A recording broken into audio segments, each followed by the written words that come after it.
Welcome, welcome, welcome. I'm so thankful that you're joining us. Today we are on session six. Session six. So thank you. Those of you that have spent the last 6 weeks with us, thank you for allowing us to come into your homes, to your businesses, and bring the art of sand carving to you. Bring photoresist to you. Bring sand carving techniques, painting techniques. Thank you. It's been fun 6 weeks, and I'm so excited for today. We have stone engraving, brick engraving. Think of donor recognition. Think of pet memorials, monuments. All that falls in line with donor recognition and stone engraving. So that's what we have planned for you today. We want to apologize for starting a few minutes late. We did have some technical difficulties for the last few minutes, but we're up and running. Send me your questions as you have questions that come up. Send them. We'll get to them on our Q&A time. I do have April Willis with us this morning with our custom mask department. So let's bring on April. She's going to be talking about how we set up our artwork today. Hi, April. Hi, how are you? Good. Thank you for joining us. We got her 3 weeks in a row.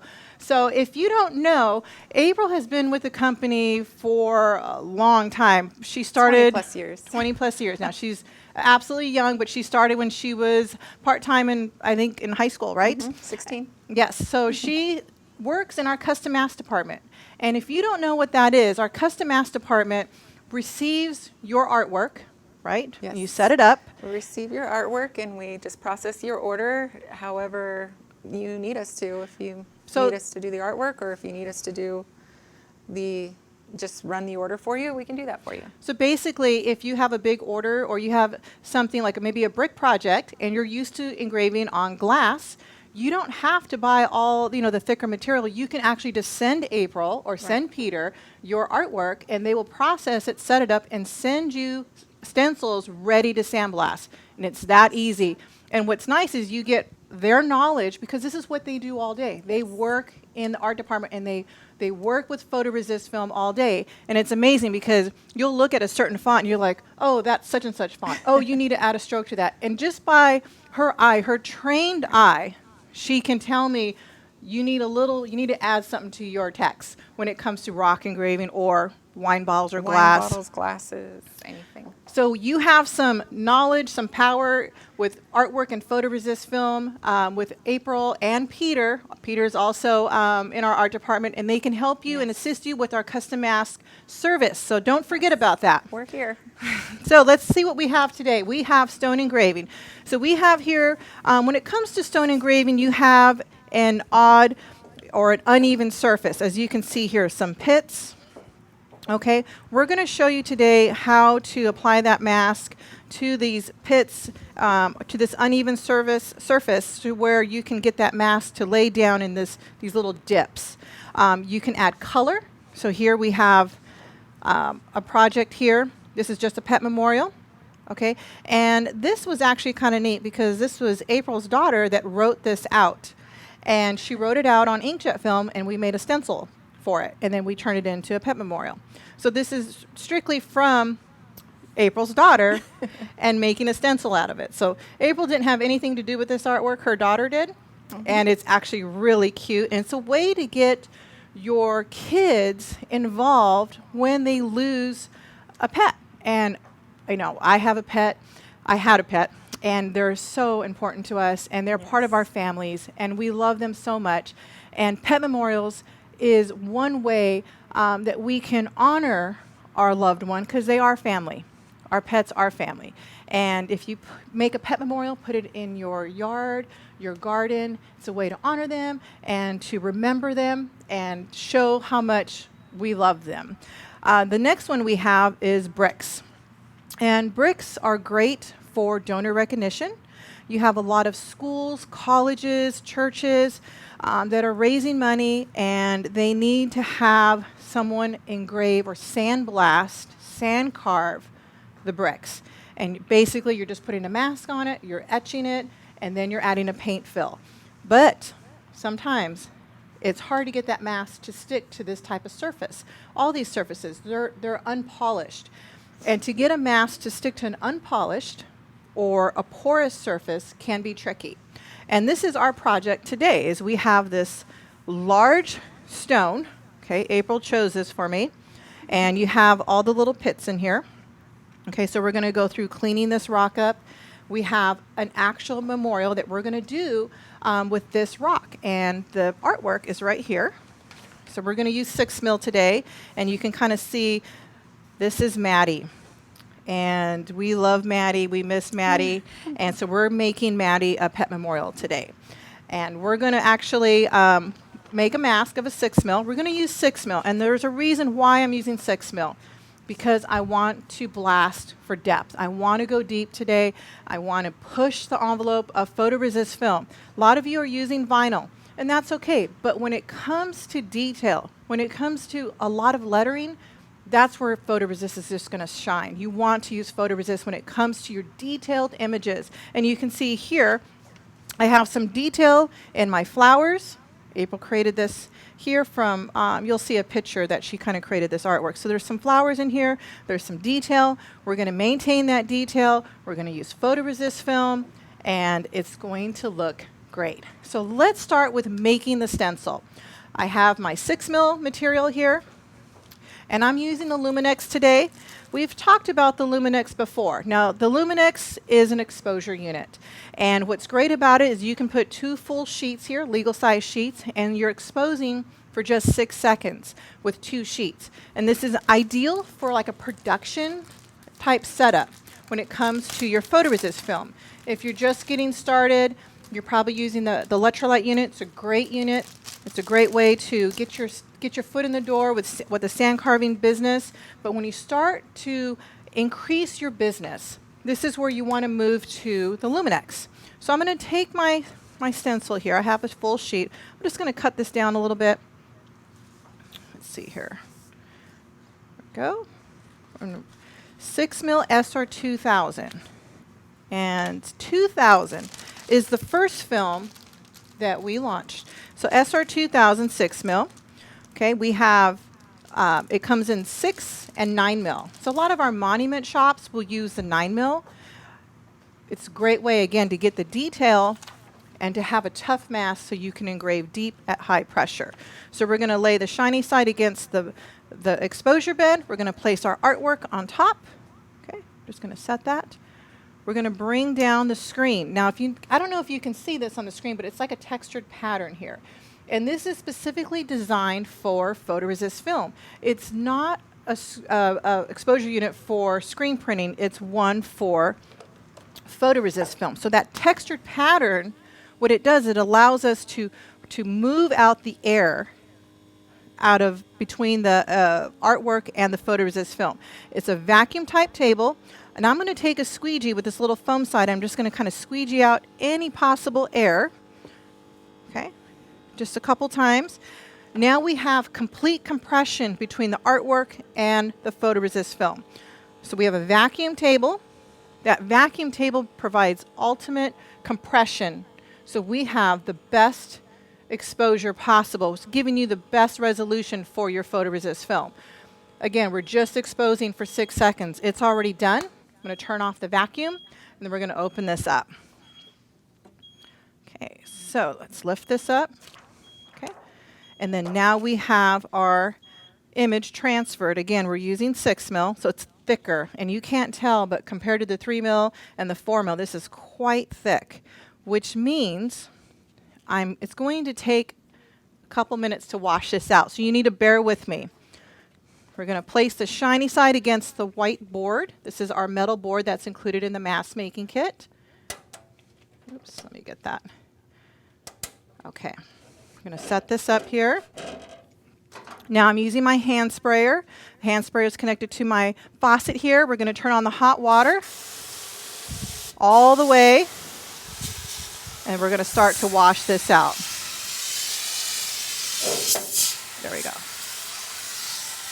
Now I put it up on the sink here so you can get a good view of this being washed out.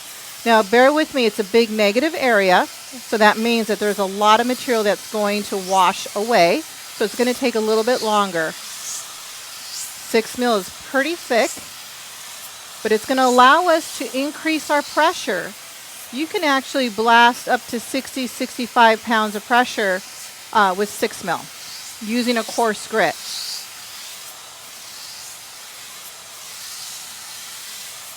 So nice slow strokes, letting the water wash out that blue material.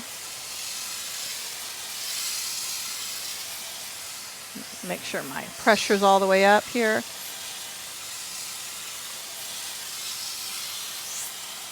And the better water pressure you have, the more pressure that's going to come out of your nozzle here. And this is a pressurized fan spray. So you can tell it's not like a pinpoint spray. It has good pressure. And that's key when you're washing out photoresist film. Often I'll get a call for tech support and someone's new to photoresist film and they're using their own hand sprayer and they're just not getting a washout. Pressure is key here. Look at the distance that I'm washing this out. I'm not back 4 or 5 inches. I'm about 1 to 2 inches from the mask. There we go. Now you're starting to see that film. You're starting to see that white board break through.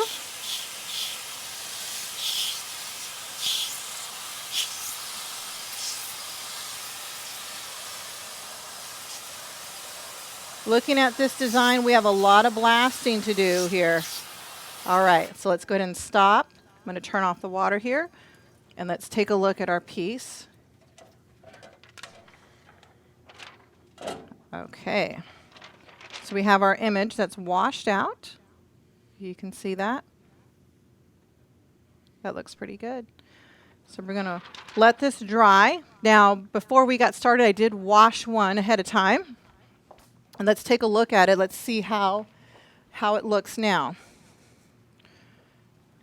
Okay, so we have, now if you can tell, it's a little, we call it the milky, it's like a milky look or a milky appearance. That's the water. It's just, there's a lot of moisture still in this mask and it needs to dry. With SR2000, there's no adhesive.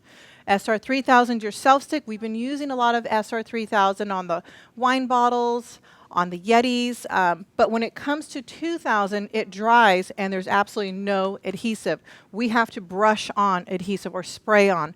So we will be using RZ2, a brush on adhesive, but if you needed your mask right away, you can put it in a film dryer. Now we have those available, or you can use a hair dryer to kind of speed up that dry process. And so I have like a little hair dryer here. You can kind of speed up that drying process.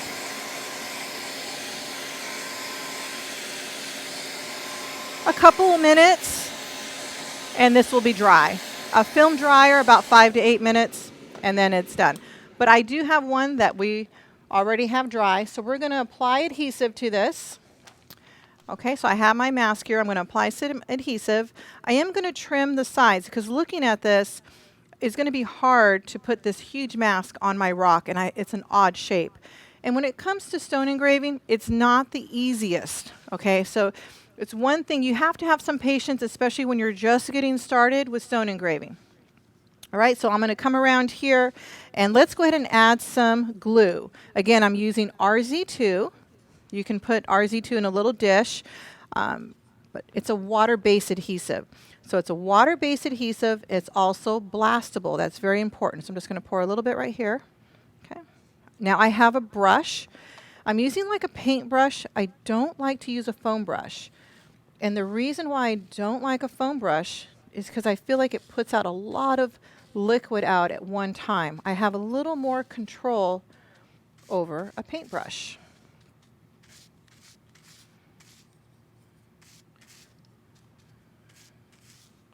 So I have one layer going across,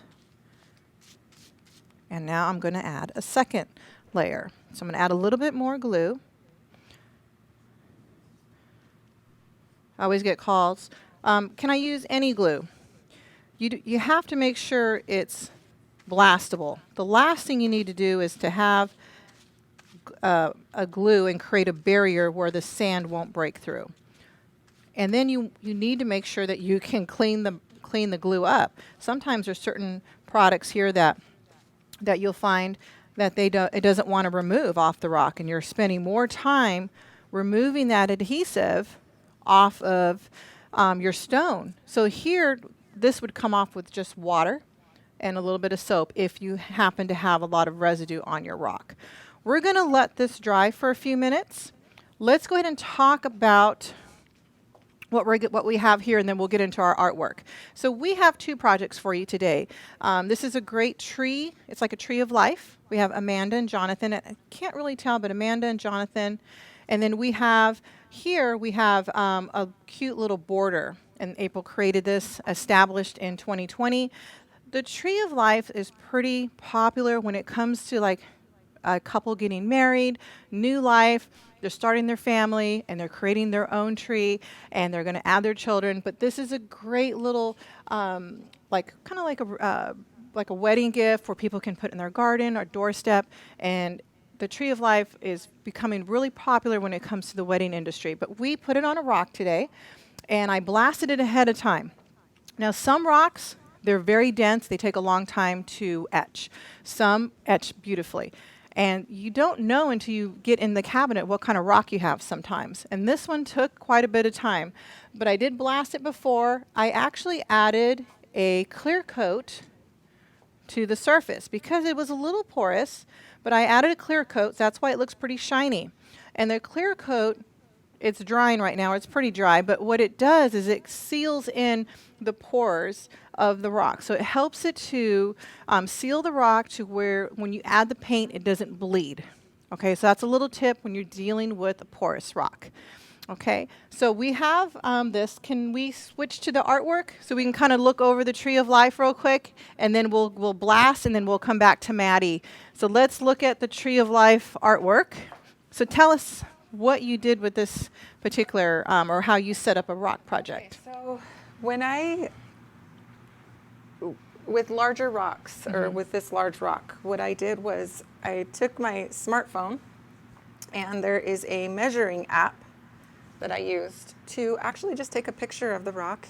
Okay. And that was basically my scan. So I was able to share it by airdrop with my computer, and all of a sudden I have it in my computer. So you created a file with your measuring tool. So Yes. you created a file of the image, and then you Yes. airdropped it to so yourself. So through the measuring app, it gives you the measurement of your piece that you're trying to take a picture of. And that's what we have here. Yes. So on my screen, I'm showing you here what it came out like. Okay. I took the picture, I put it into my computer.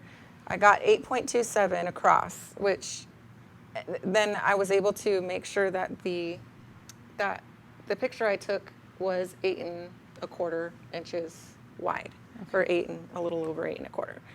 So all I did was take a box tool and make sure that measured correctly. Then I took my pen tool, or my pencil tool, and I created the ring. If you can see this red image, I created the ring around the rock just to create my border. Because everything has to stay within that border. So let me ask you this. Is this the border that you have around? So you'll notice on the Maddie mask, there's a border that goes around. That's where you're getting the shape of the rock. Yes. Okay. So that helps you align it and where to put the text. Right. Okay. Right. The text, the design, it helps you gives just that border that you can't exceed. So then this is the Maddie file. That's okay. You can use this. The tree. So that's okay, because we do have that one. Sorry. No, that's We're fine. live. Yeah, we are live. So the tree, I just had the idea. I've always wanted to do a tree of life of my own. So I kind of just created this using my pen tool or my pencil tool, and basically I took where's my pencil tool? So we're using Illustrator. Yes. You can use Corel Draw. You can use Inkscape, but April is she favors Illustrator a little bit here, and so you actually just created this artwork from scratch, or yes. Okay. Yes. Well, I did use one little piece that I found, and I kind of created it off of that one little tiny piece, but I did redo everything because you know me. Okay, so I got my pencil tool here. Okay. And all these little branches, I pretty much used my pencil tool to just kind of create it. Then then I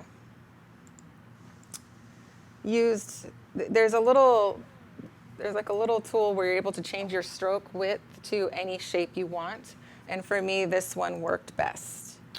Okay. And it kind of gives you a calligraphy mark. And you're able to make it as thick or as thin as you need it to, and then you can adjust from there. So you just drew a line with your pencil tool, and then you selected, is this under your brushes, or is this just a way? It's in the stroke. In the stroke, under the stroke panel. Yes. So you can create all kinds of things under the stroke panel. So that's it's a really good tip. So this is a way to kind of make the artwork your own. Right. Now, for those that don't, if you don't want to create your own tree of life, right, you can Google search one or go to Adobe Stock. Yes, Adobe Stock, Vector Stock. vectorstock.com. Right. You can search and you can pay for one, and then you can even adjust that and make it your own, or you could go from scratch. Exactly. And have the complete design that's your own. So the font that I chose, I can't remember the name of it, but I did make it into, I created it to outlines so that I could, just like I did last week, I could add my,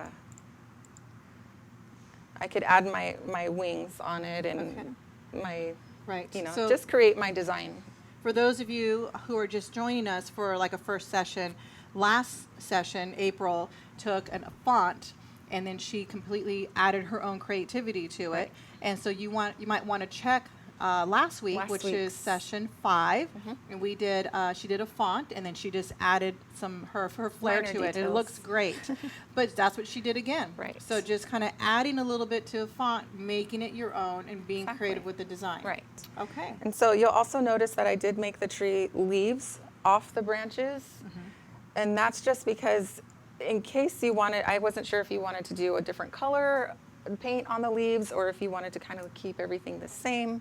I just wanted to make sure that I had them off, because if I had them connected, then it would be the same color as the tree. Right.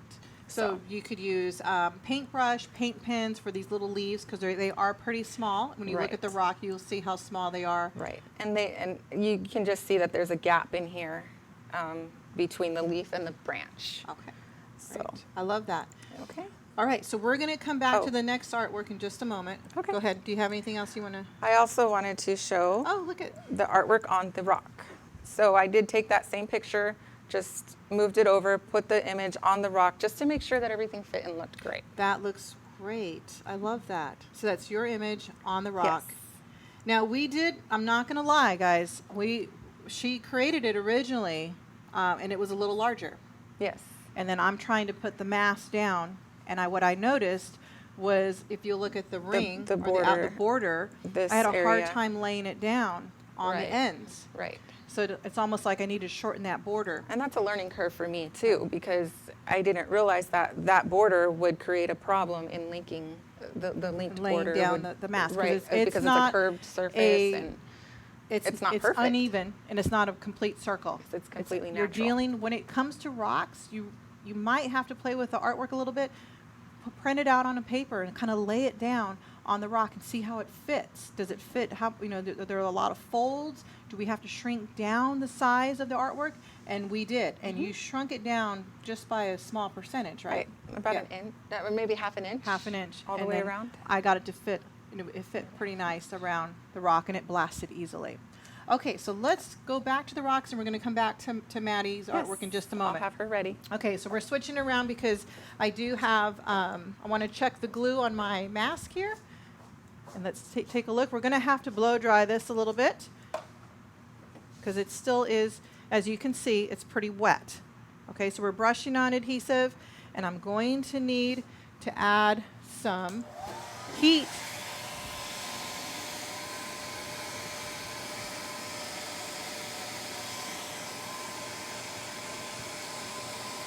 And actually, why don't I have you come over here, April, and you can help me dry this for a few minutes while I talk about the rock.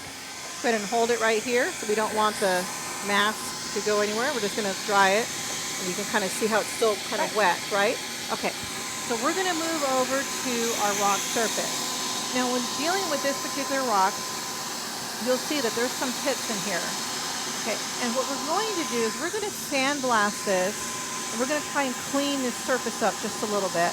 We're going to wet it, wash it to wash all that sand or the dust off, and then we're going to heat up the stone so we can apply our stencil. So let's go ahead, and I'm going to open this door here. Because it's kind of heavy, I want to make sure that I have a clear path for picking up this rock. And this is a good size rock. I'm going to turn this on.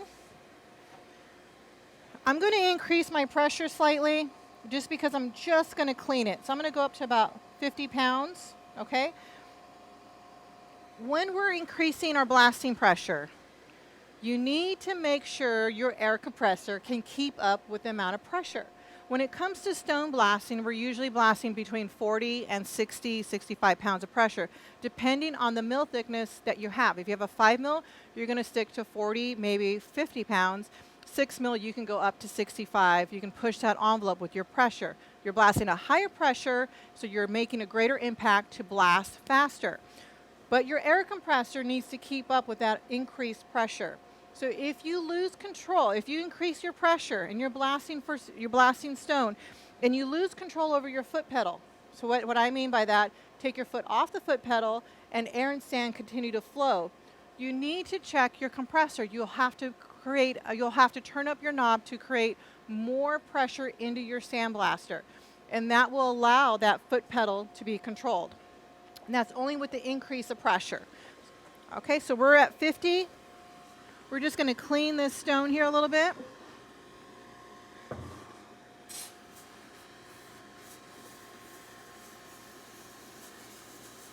And sometimes you'll have a customer bring you a rock and you're like, it's pretty dirty. You can actually sandblast the surface just to kind of clean it up.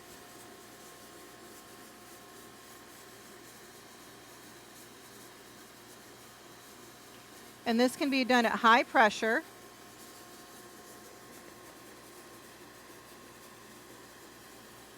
And you'll notice all the little pores. We're going to use the clear coat before painting. Hopefully you guys can see that okay.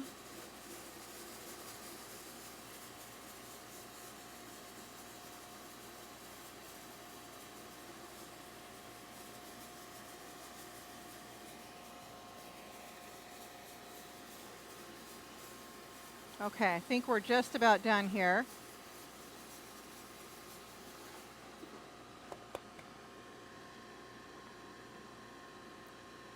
Okay, and that looks pretty good. So now I'm going to move it over to the side, and then I'm going to pick it up.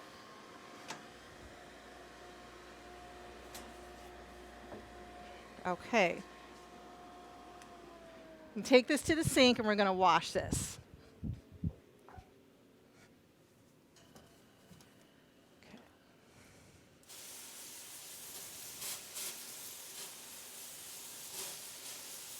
Just going to kind of clean that surface. And now we're going to apply heat to this, and the heat will actually dry the rock. Thank you for drying that mask. We'll have to take a look. I think it might need a little bit more. I know. I'm branching April out here because she's not used to the side of adding the glue. She's used to processing the artwork and setting everything up. So we're gonna go ahead and I'm gonna use heat. Okay, so we're looking at all these little dimples here, the pores.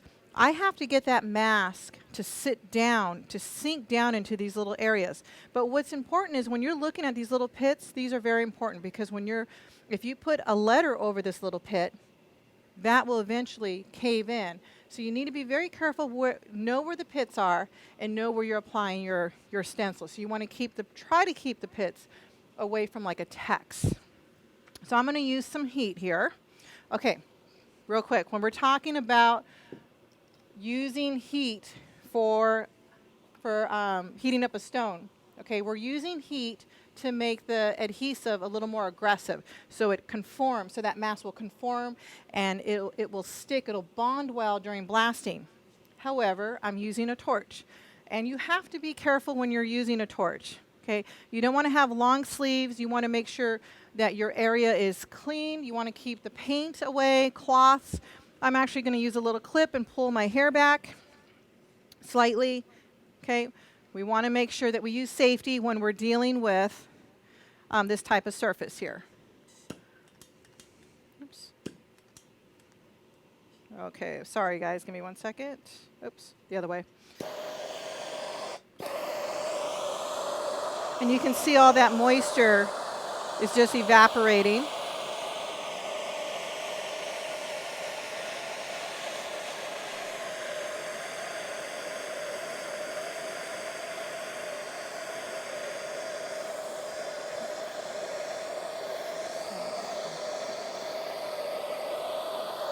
Oh, I'm going to dry it.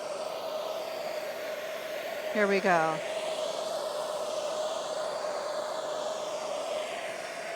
So you can see here, we're just heating up that surface. Let me feel it. It's a little warm, okay, a little warm. You want it to where it's hot to the touch. I'm going to do it for a few more seconds here.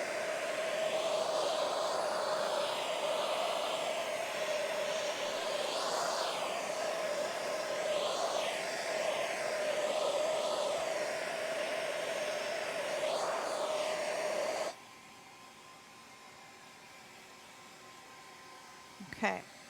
All right, so now we have our stone here, and we're going to take a look at our mask. If it starts to cool down, I will heat it up again because I want to make sure that it's pretty hot so that mask will stick with the extra glue that we applied.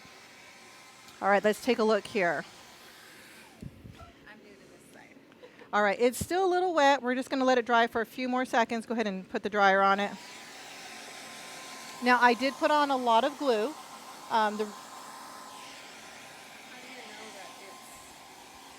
Okay, so let's go take a look at this artwork real quick while I'm drying this. So we're going to have April explain. Dry. How do you know it's dry is what she's asking me. Well, you can actually see all the moisture in this mask. You can kind of see the brush strokes. There's a lot of moisture there. What happens is when you try to separate the clear carrier on a wet mask, it's going to be very difficult. So that is one way to know, like if it's not wanting to separate, it's really cleany, then you know, okay, the mask is probably still wet. I did put on a lot of glue, so that's a lot of moisture that got into the mask that we need to dry. So that's one thing you need to know. You could say, well, my mask was completely dry and then I brushed on adhesive. But we brushed on quite a bit of adhesive because we're dealing with the porous surface. So that moisture will get down into the mask and against that clear carrier, and if it's wet, it's hard to separate. So just a little tip, if you're trying to remove the stencil and it's not, you're looking at the mask could still be a little wet. So I'm going to speed this up with the hairdryer, and April's going to actually talk about Maddie and how she created the artwork. So you want to bring up Maddie. Yeah. You can actually bring her up on the screen. So Maddie is our family dog, and she passed just a couple years ago. She was one of quite a few dogs that we've had since I came into the family. But she's just one that we haven't memorialized yet on a rock or anything. So I chose her because I just chose her because she was one of the two that we had, and she passed. She passed, and she's the most recent one that passed. And she is adorable. She's so cute. She was full of life. She was so cute. She loved being in the woods. The woods. So that's why that's why you put the plants around. Right. Okay. So that's pretty much why I chose her. And this rock we had around for a while, so we just wanted to make sure we had it specifically for her. Her memorial. Yes. Okay. You're putting a lot of pressure. I can't mess up. I know. So you trust this the is system. going outside in the family's yard. In the family's yard. Okay. So again, I took my measuring app and I measured the rock because obviously you can't scan it, so you want to make sure that you have the right size. You could just take a picture of it and send it and measure it and all that too. But this is this actually was just quicker. actually quicker, and it was Yeah. just, it's nice to have this app.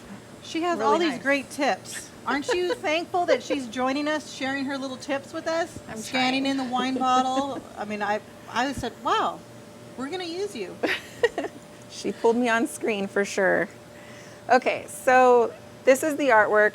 What you can see here is I traced her from this photo. I just got rid of some of the shrubbery around this.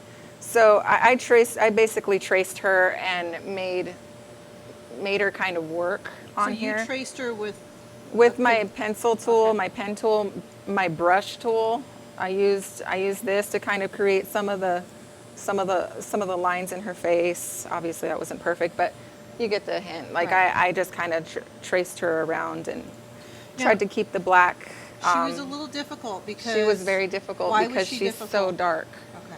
I had to try to find the highlighted areas to make her look like a dog. Yeah. All the pictures I've even seen online, they're all cartoonish figures because Rottweilers are They're so dark. Yes. So I really struggled with her. She was a learning experience for me. But this is what I came out with. And as you can see, even her ears, I didn't really make them dark because the light was shining on them. I just kind of wanted to keep some of the photograph. Right. So I tried to keep areas that I knew could work on the mask because it is such a thick mask. I knew I had to make sure that I stroked things and make sure that they were thickened and made sure that they were on the, like on the tongue and everything. I didn't want such thin lines that I couldn't see Right. her on the mask. And I just know that because of experience. Working with 6 mil, 9 mil, Right. all these mil thicknesses, you're going to have thicker lines. See in here, as you can see, the lines had to be thickened up. Those aren't normally that thick, but you have to have some sort of definition there. Right. So- and then I'm looking at this, when I look at the stone, I'm like, oh, should we have made them thicker? Because I'm looking at a big dimple in the stone. Right, And that's right. You That's have to why take it's that in important. consideration as well. I'm normally used to granite, so Yes. working with this rock it was also an experience because it's so porous. Right. And now I'm seeing on your end all the Yes. details that work and don't. So you added the I added the name, plants, okay. her name, and the plants I just got off of searching for plants on Google, and I just kind of made them my own. I took what I needed, flopped it, made different areas look different from what it originally came in as. Then I placed her on there, and as you can see, she has legs here and she doesn't here. I actually created let me just click here a couple times. You'll see this is all my image. This blue area in here is all the image that I actually did. I clip masked it with the border of the rock to make it follow around this area. Got it. Because I wanted her to be pretty big. I wanted Yes. her to be predominant. Versus just shrinking her down and showing Right. her full image. Just Exactly. showing her more her adorable face. Right. And like the last one, I put "We Love You" on here, and I knew that this wasn't going to work if we didn't make it white because of the dark background. Right. So this is, and then I put just a thick stroke on there, and I made sure it was an outer stroke, which here you can change. So if I was to select this text, Okay, so you went into your stroke panel. I went into my stroke panel. You selected the text. Right, sorry. I selected the text, and I can change the weight of the stroke by an inner stroke, an outer stroke, and a middle stroke. So here's the center, here's the inside, and then here is the outside stroke. Okay, And that's how I did that. that looks great. Then again, I pulled it over to see what it would look like on my rock, and that's what I got. That looks great. Yeah. And obviously it's the picture of the rock. You see that line in the background because that's my measure line. So Well, I'm going to now take that design because my glue should be completely dry, and we're going to apply it to our stone. Thank you, April. you're welcome. So if you have questions, email art department. Right. They will, April is someone that can actually help answer any questions. If you have a question on an artwork image, email her. Okay. Now, what's your, on the custom ask service, what's that turnaround time? I'm just trimming this down a little bit here. Turnaround time on custom mask service is 4 days. However, we do get your order out as soon as it's finished. So it's up to 4 days. Up to 4 days. But we've been turning it around a We've little been faster. turning them around faster. Okay. So my stone is a little cool, so I'm just going to kind of heat it up again.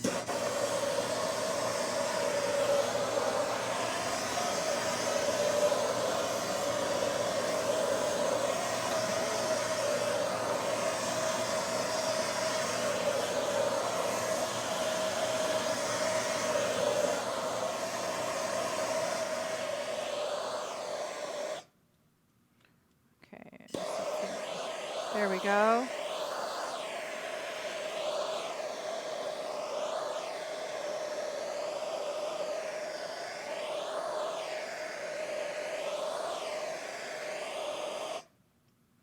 All right, that looks good. Let me just lay that down. Okay, so now we're going to take our Matty and we're going to apply it. Now I have glue, so it's going to stick pretty well. So I just want to kind of get a measurement here of where I want it.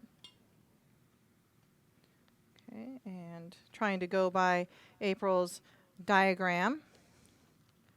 So we're just going to kind of lay it here. That looks pretty good. So what I'm going to do here is I'm going to kind of press it down in the center, kind of get that center going, and then I'm going to work my way out. I'm going to kind of create a little pull tab here, separating my stencil from my clear liner or my mask. And let's see here. Now let's take a look at that layout to see how you have it up on your screen. Mm-hmm. And you can kind of see where I have my mask here. And let's see here. Now this is not separating for me because I don't have glue on the outside. I only put glue on the inside. So let's see here. All right. All right, here we go. Okay, so we're just going to kind of lightly separate this. Now we're dealing with a curve. If this was a flat surface, it would be a lot easier. So I'm going from the center out.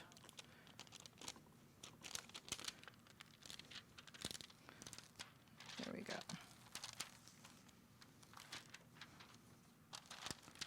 There we go. Okay.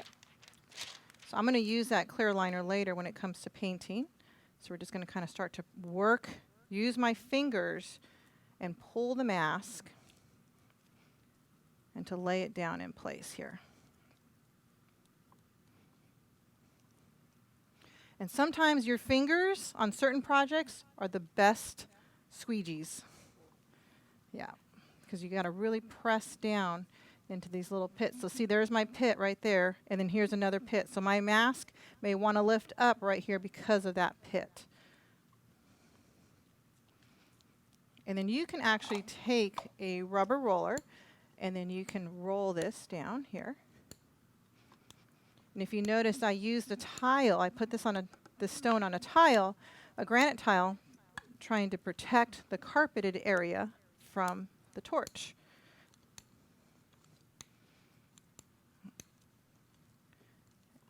And again, just really pressing down the areas, especially this detail in the face.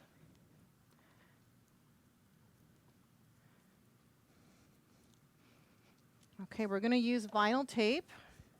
Also, it's important to note, black equals blast. Black equals blast. Thank you, April. That's a good note, because we sometimes when you're dealing with the monument shop, and they send over their files. Yes. You get a file that's sometimes like an And not outline even in color. Yeah, not even just monument shops, but yeah, just anyone. So I'm taping up the border. Okay, we're going to sandblast this, and then we're going to paint it.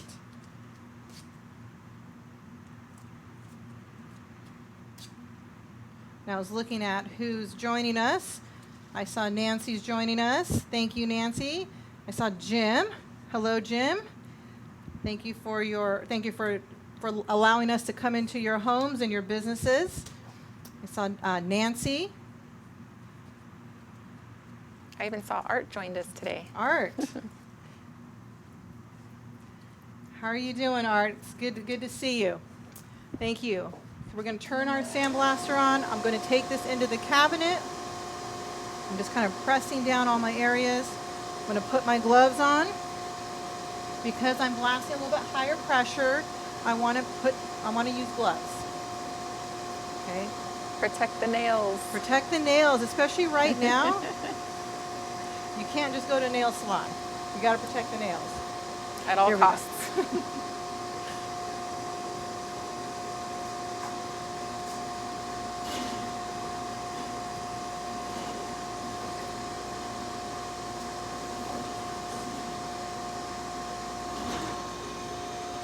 So I'm using this little piece of wood in here just to kind of give me stability to hold this this rock.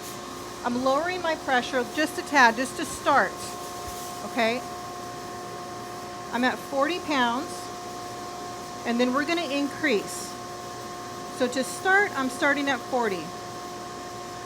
I want to make sure that my stencil looks good. Now here's what's important when you're blasting, is to always maintain a 90-degree angle on your stone. Now the stone is an odd shape, so this can be a little bit of a challenge. You really need to make sure that you rotate and move that nozzle to where you're maintaining a 90-degree angle. So it's going to be easier to move the nozzle than the stone.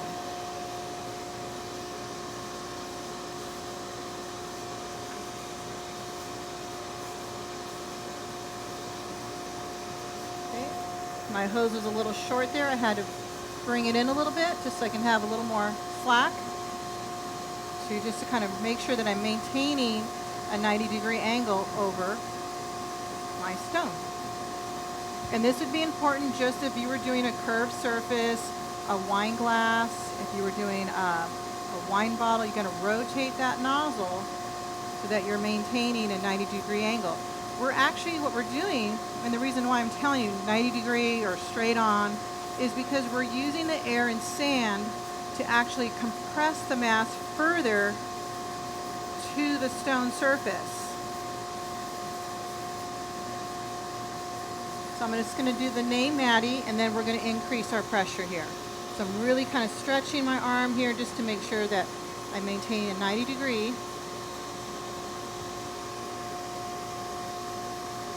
And just that membrane, the glue is blasted away. And now we're going to go for depth. So I'm increasing my pressure here.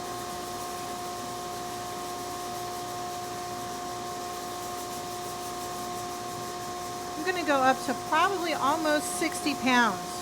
Okay? The 6 mil can handle it. I'm going to move in just a little closer.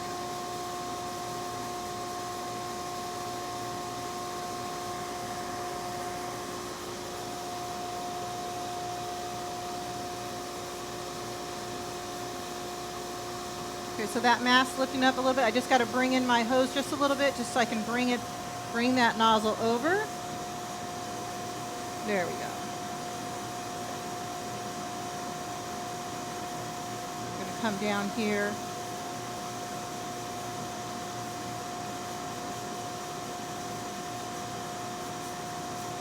And what's important here is a little bit of depth so that paint can hold. It'll just make it easier to clean.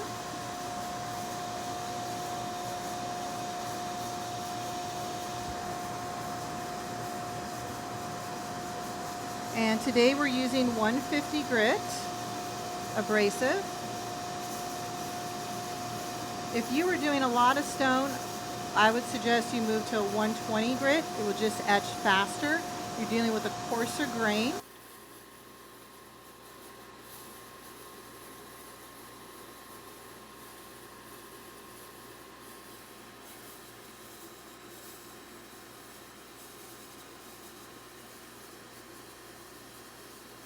And this is a pretty tough rock. So I'm up to almost 60 pounds.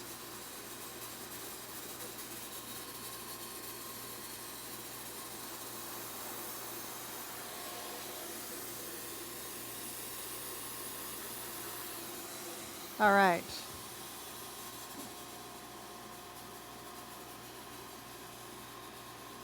Just kind of tracing the letters. It's going to kind of switch my hand here. And I will rotate the rock here just so I can kind of hit this letter a little bit.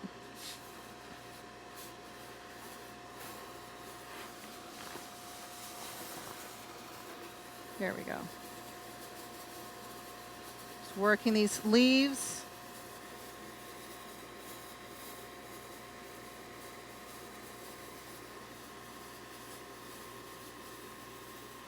And this is where artwork is so important. You want to make sure that you have artwork that's going to stay, it's going to hold up, and that it's going to look good. Sometimes you have a really thin font and the artwork doesn't show up, that font doesn't show up well on a brick that's maybe has a lot of different colors. You really want that artwork to show up, the text to show up.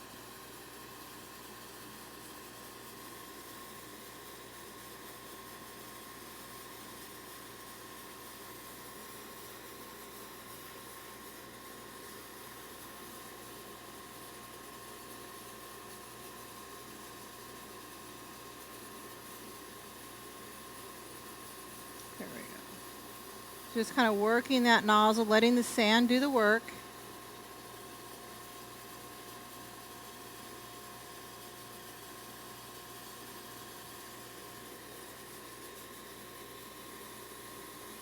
I'm going to get in the face here.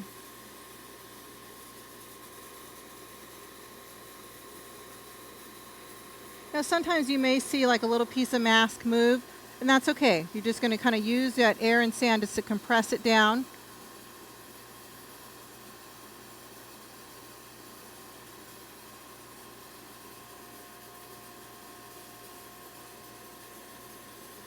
Because it could have hit like a little dimple.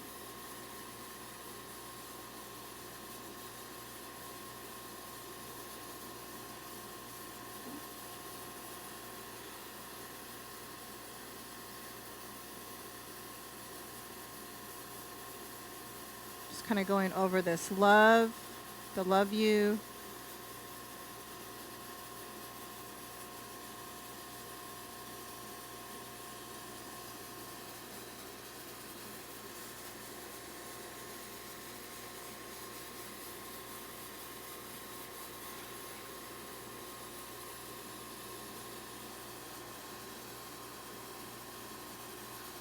I'm going to take a look here.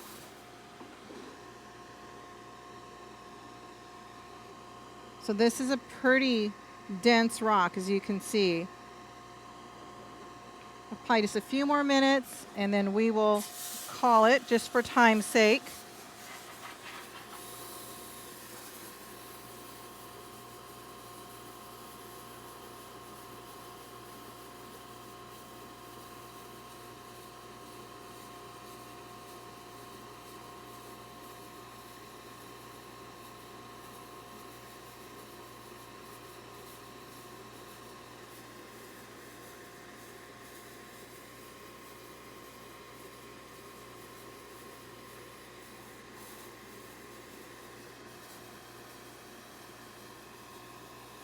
Just kind of going over that text just a little bit more.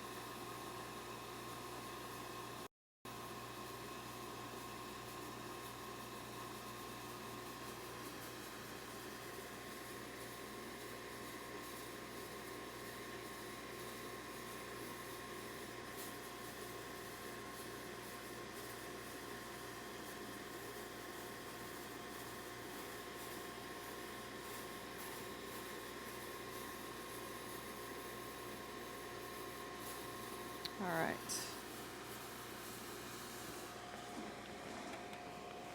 All right. So for time's sake, I'm going to stop. I would have normally gone a little bit longer, but let me use my air gun here. We're just going to blow off.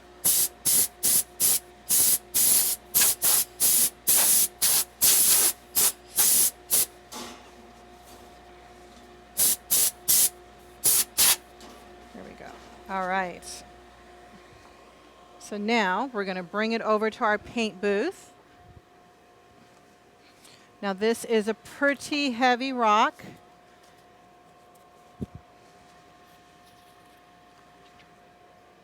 All right, so we're just going to kind of take a look here. I have some depth in there. I would like to go a little bit deeper, but what we're going to do now is I'm going to add a clear coat. I'm going to let it dry for a few minutes, and then we're going to add paint to our tree of life. So remember, this one's already clear coated.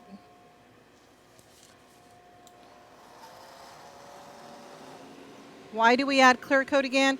Is we're trying to seal in the pores, the areas that are poor, to prevent the bleeding.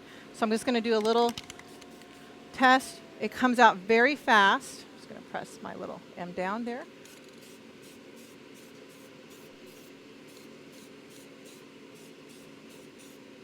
Okay.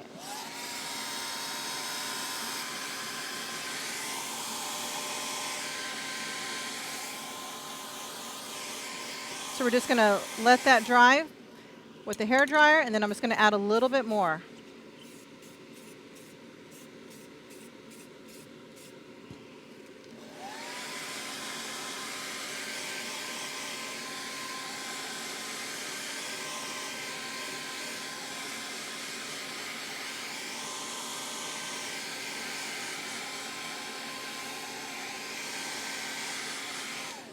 When rocks come in, when the clear coat comes in handy when you're dealing with rocks, it's going to be, again, where it's porous, a porous surface, or where, like a brick, you kind of look at the brick and you see all of that, the pores. You don't want that paint to bleed, and that's where you can add the clear coat to kind of help prevent the bleeding.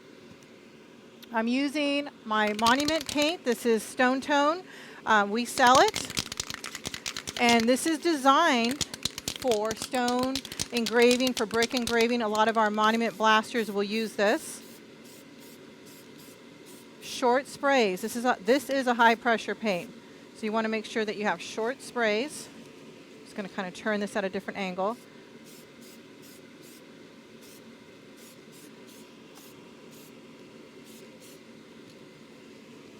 I'm using a paint booth to kind of help control the fumes. You can always, there are paint masks available, especially for painting.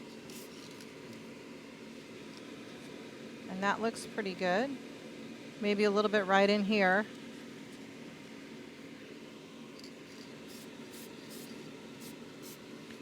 You really want to examine the crevices to make sure that you have all the little areas painted. So I'm looking here in the leaves, the walls of the leaves. I need a little bit more paint. Just a little bit. And then you can see right in here. All right. So this looks good. I'm just going to hit it with the hairdryer real quick, just to speed up that drying process.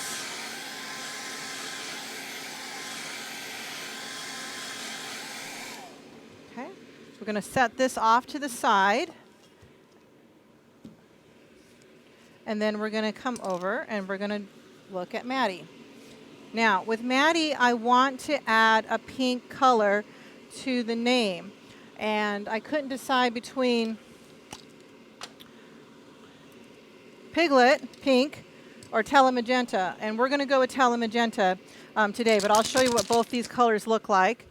I'm going to grab my clear liner.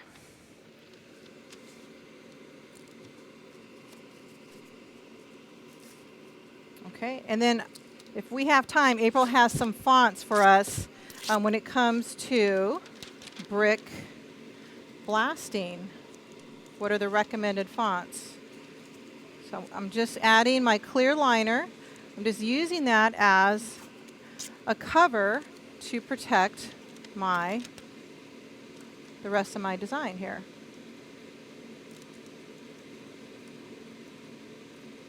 Here we go. Okay, so I'm going to use the Telemagenta. You can see that color, and then this is the Piglet. There you go. So I'm going to go with the Telemagenta. It's a little bright, it's a little darker.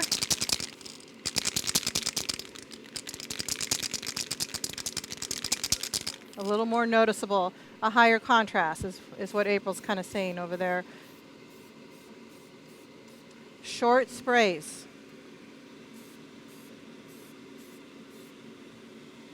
Let's take a look at it.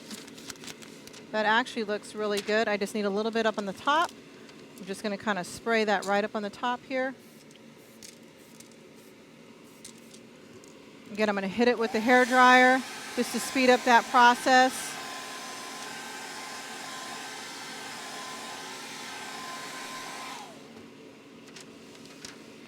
Just going to hit it.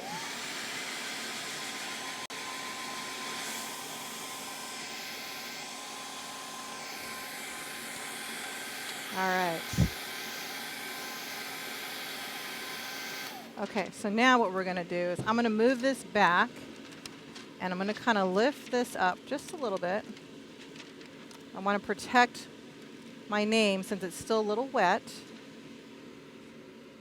And I'm going to use the black paint.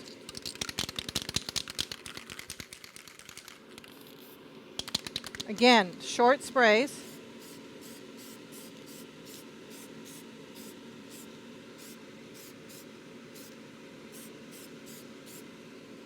Okay. Take a look here.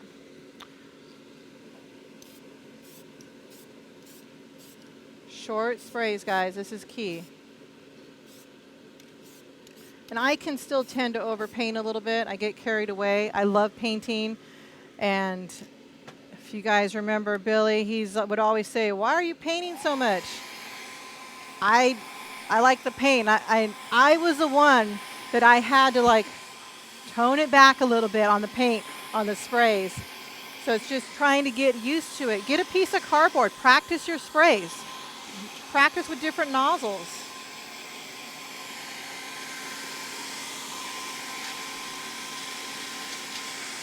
Just going to let that dry. Okay. So I'm just going to rip this part off.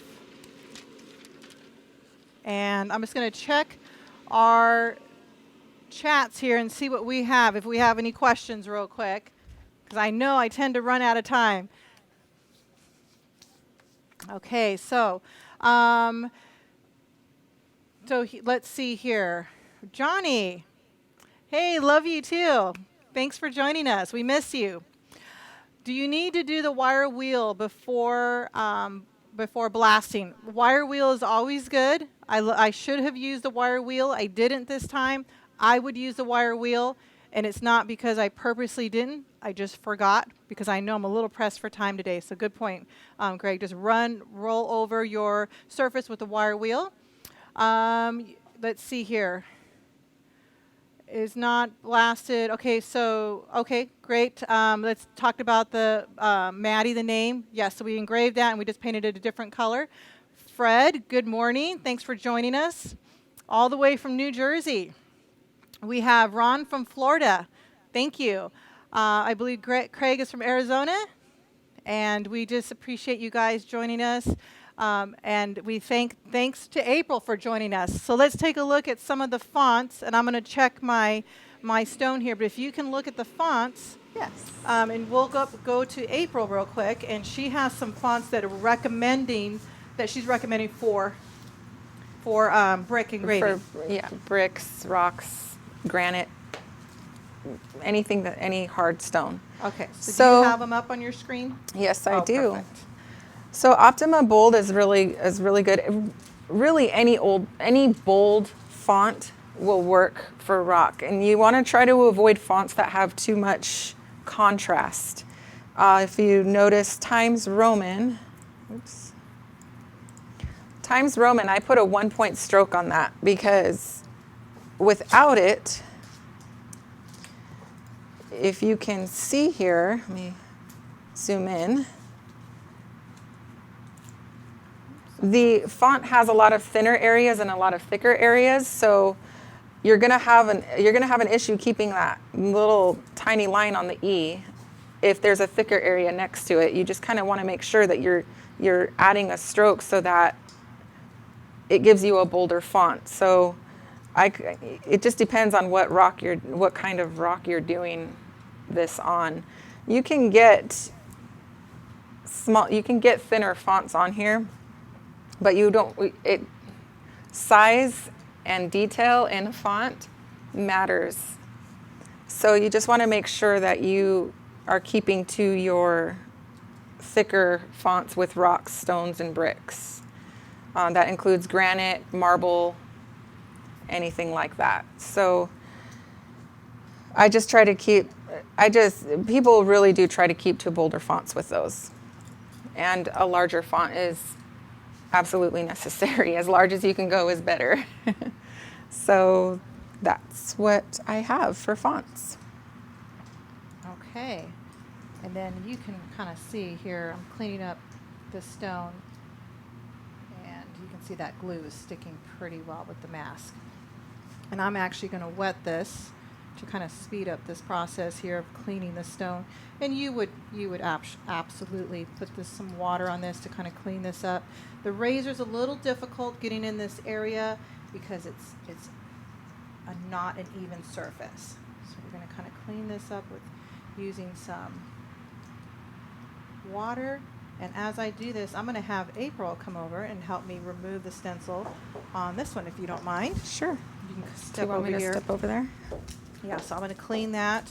You can just start removing this stencil for me, and I'm going to take this over to the sink. Okay.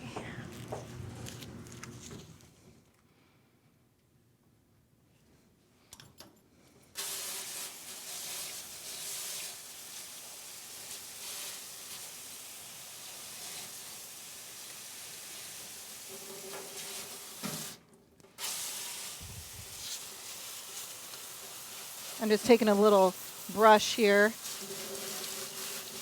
And actually, I can use that.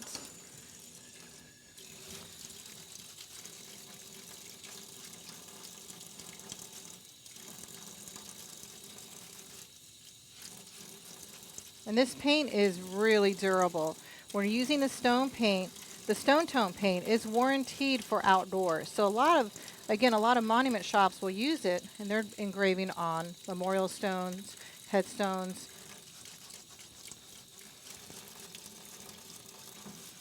And this looks really good.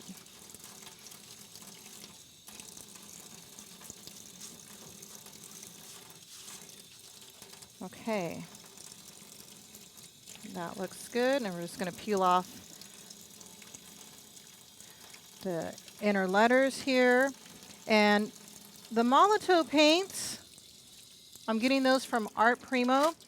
Those are graffiti paints, so they are made for engraving outdoors, or I'm sorry, for outdoors. So we use them for stone engraving and glass engraving to add that color. And so here you go, April. Here's Maddie. Here's my artwork come to life. Her artwork has come to life, guys. So we use a little bit of color.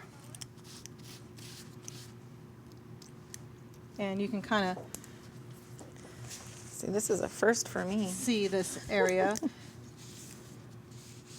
And I think she looks really cute. Look at that. There she is. That looks really good.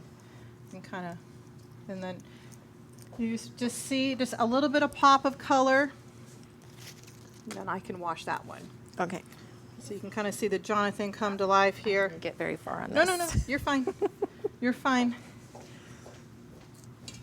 This is using SR2000 with glue. It doesn't peel away like self-stick.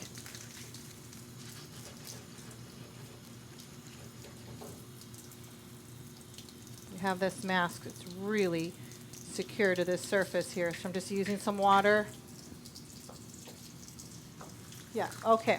So she's cleaning this up. Here we go. And I just use black paint, but you know what? You can get creative when it comes to like using a paintbrush, or you can use like one-shot paints, add a little bit of color. We'll have to get into that soon, using kind of hand painting.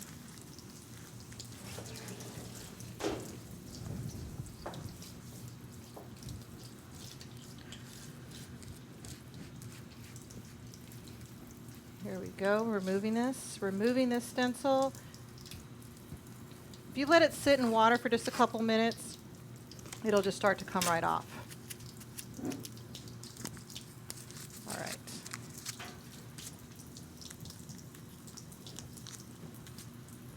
Just using my nails here.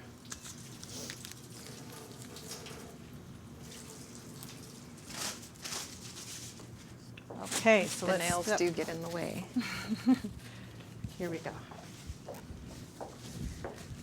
All right, so let's take a look here. I just set this up right here.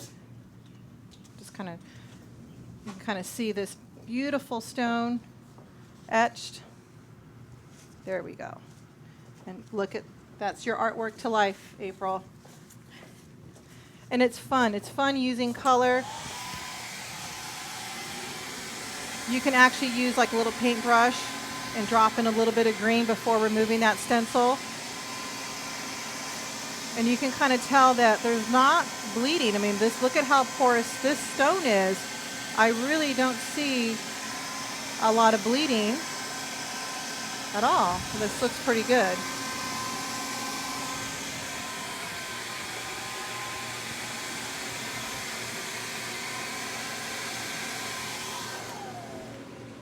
Kind of finish cleaning this up.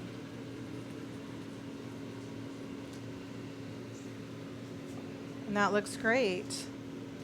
So the tree of life is kind of like for a newlywed couple, a wedding gift. And then you have a pet memorial. And add your creativity to it. Like April, she's very creative, and I love how she could take a font and kind of add her spin on it. Get creative with fonts. Get creative with artwork. It doesn't have to just be your animal. You could add a little bit to it. Here we did the plants, and that looks beautiful. Adding a little bit to this design here. We didn't put the dates on here. She chose not to. So it's not that we forgot them. She chose not to. And just Maddie real big and just, we love you. Keep it simple is what she's saying. Simple is nice. Sometimes less is more. Yes. That's what comes to painting. Less is more. Short strokes. You want to make sure that paint dries. We had to kind of speed up that process today. I tend to go over, but I thank you for joining us. Let me take one last look here and see if we have any questions. Thank you, beautiful stonework. Thank you so much. Spray adhesive. So hi Craig. So we're looking at spray adhesives before you apply your adhesive. Do we carry a spray adhesive?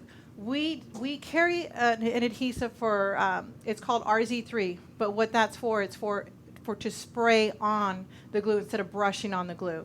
So it's like for production type setup, you would need to be set up for that, and you would spray on that adhesive instead of brushing it on.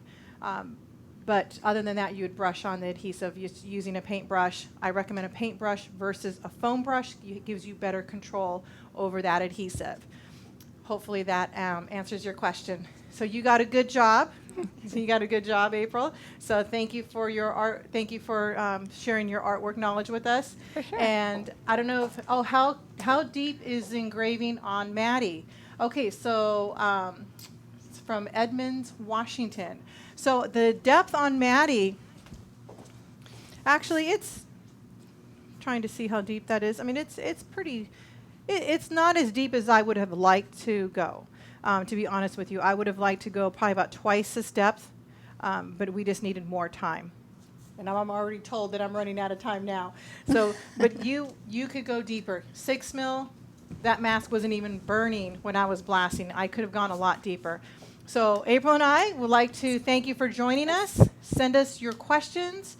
If you missed any of our videos, subscribe to YouTube, our YouTube channel, Sandcarving, youtube.com/Sandcarving. Because we're doing videos, we're getting the training to you. We want you to succeed. We want you to succeed in sand carving. It's fun. And have fun while doing it. And have fun. So you just need a sandblaster and you need your stencils. We can do them or you can do them yourself. But we are going to sign off for today. We thank you for joining us. Join us next week. We'll be in your business, in your office, in your home. So we'll see you soon. Talk to you soon.